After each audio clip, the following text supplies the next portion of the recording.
The history of the Adirondacks has largely focused on the sprawling wilderness itself, the white male outdoor adventurers who explored it, and the wealthy industrialists, white and male as well, who settled it. Rare was the story of the indigenous people who were the first ones here, the women who made their own trail, or the black people who settled, lived, and worked here. A new exhibit at the museum in Blue Mountain Lake will be the first permanent one to center the Black experience in the Adirondacks. We get a sneak preview on today's Story of the Day. Support for Story of the Day comes from Long Run Wealth, an SEC-registered investment advisor in Lake Placid, providing comprehensive wealth management, retirement, and financial planning solutions. LongRunWealth.com. And the Devlin Inn and Suites, Lake Placid, welcoming families, athletes, and groups to the Olympic Village, offering Adirondack mountain views and dog-friendly accommodations. TheDevlinNY.com. Hey, I'm David Sommerstein. It's Wednesday, March 4th. First up, members of Vermont's Air National Guard, based in Burlington, have been involved in U.S. military attacks against Iran. Vermont Public reports that the Guard was deployed under a federal code that allows the president to take control of state National Guards. Federal officials didn't say what the Vermont Air National Guard's role was in the operation in Iran. Officials also didn't say how long they'll be in the Middle East.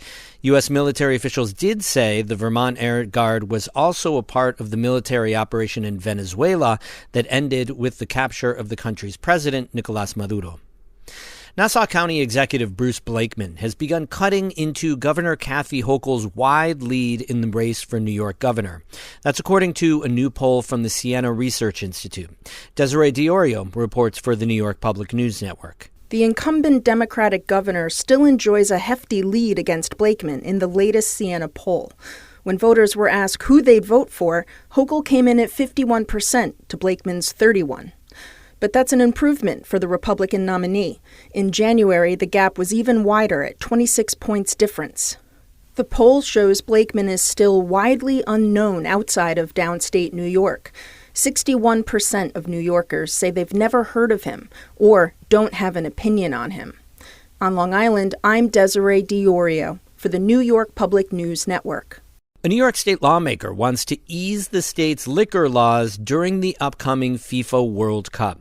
But as John Campbell reports for the New York Public News Network, he doesn't have much time to make it happen. A new bill from Assemblymember Tony Simone would let municipalities set up entertainment zones during the soccer tournament. Bars and restaurants would be able to sell adult beverages outside, and patrons would be able to stroll the streets while drinking them so long as they stay within the zone.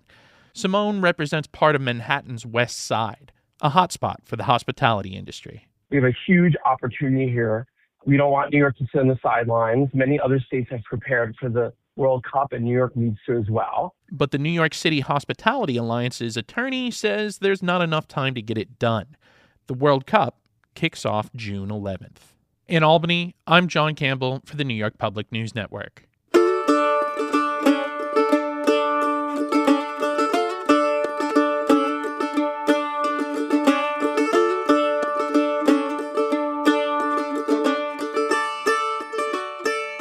Black people have lived in and visited the Adirondacks for centuries, but they've been all but left out of the history we tell about the region. An upcoming exhibit at the Adirondack Experience in Blue Mountain Lake aims to change that. It's called The Black Experience in the Adirondacks.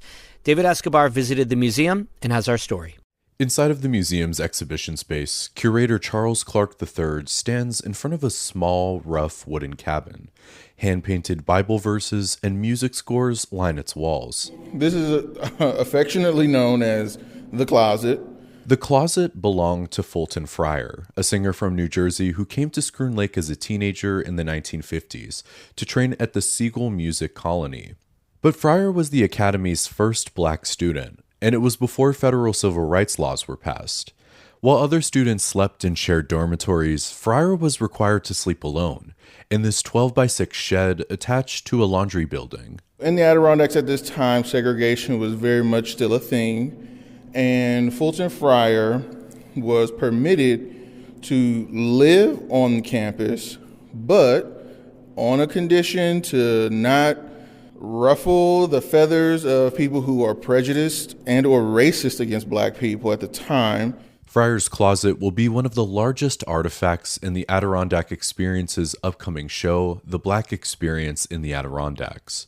Clark was brought on specifically for this project a year ago, but even before that, Clark says the museum surveyed communities in and around the Adirondacks to understand why people of color weren't visiting. One of the things that came up was that Black people didn't see themselves here. Clark says it's not like there weren't Black people in the Adirondacks. Pieces of their history do exist in books, academic research, and small local museums. But Clark says these stories are often overlooked in the broader scope of Adirondack history. There is a Black experience here. There are Black contributions in history, in culture, in art. It's about getting those voices and those people seen, and this exhibition is a means by which we can do that in a material way. When it opens, it'll become the first permanent exhibit to focus on Black life in the Adirondacks. The theme of labor really ties these experiences together. If you are not wealthy, you're working for somebody. The difference in these Black experiences over that period of time is really mediated by agency. One of the exhibit sections will talk about slavery, a fact that some Adirondackers contest even today. Records show several hundred Black people were enslaved in the Adirondacks before New York abolished slavery in 1827. It's an uncomfortable fact that Clark says often surprises visitors who see slavery and racism as largely Southern problems. After emancipation, Black families farmed here. Companies recruited Black men to work in iron ore mines and railroad construction. But Clark says those histories were rarely collected by museums.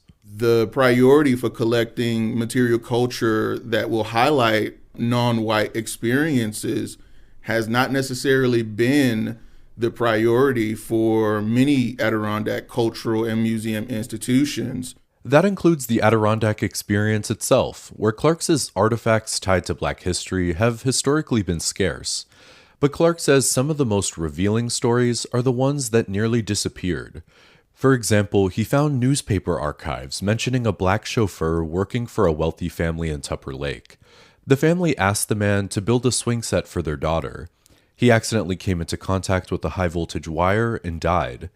Clark says he only knows the existence of this man because the Tupper Lake Free Press wrote a story about the town not having to recompense the man's widow. They actually write an article celebrating or at least acknowledging the relief that the township itself must have felt since they did not have to pay out this $100,000 lawsuit to this widow. So those sorts of things come up, and those are the sorts of primary source documentation that help me understand what that experience is here and was here for Black people. For Clark, anecdotal stories like that, buried in old newspaper clippings, expose what's missing from the historical record. That realization led him to launch a public collection initiative. He says the idea is to gather everyday objects, things people might not normally associate with a museum. When you say collection and you say museums and you say exhibitions, people think the dusty thing from the 19th century that no one can touch, right? In some ways, that is true. In other ways, I would love to broaden that definition of what collections, belongings, and archives consists of. Clark says everyday items can be just as meaningful as artifacts from centuries ago. He says things like outdoor clothing, hiking gear, and family photo albums help tell a fuller story of how Black people live, work, and recreate in the region today. While we know what we know from the academics who've written, Black communities in New York State who have visited the Adirondacks, they know because they've lived it. Woven together, Clark says his research and the material experiences he collects will paint a much fuller picture of the last 200 years of Black history in the Adirondacks. David Escobar, North Country Public Radio, Blue Mountain Lake. We have more news all the time at our website, ncpr.org. Music today by B. Children of Canton and Eddie Lawrence of Saranac Lake. I'm David Summerstein, North Country Public Radio.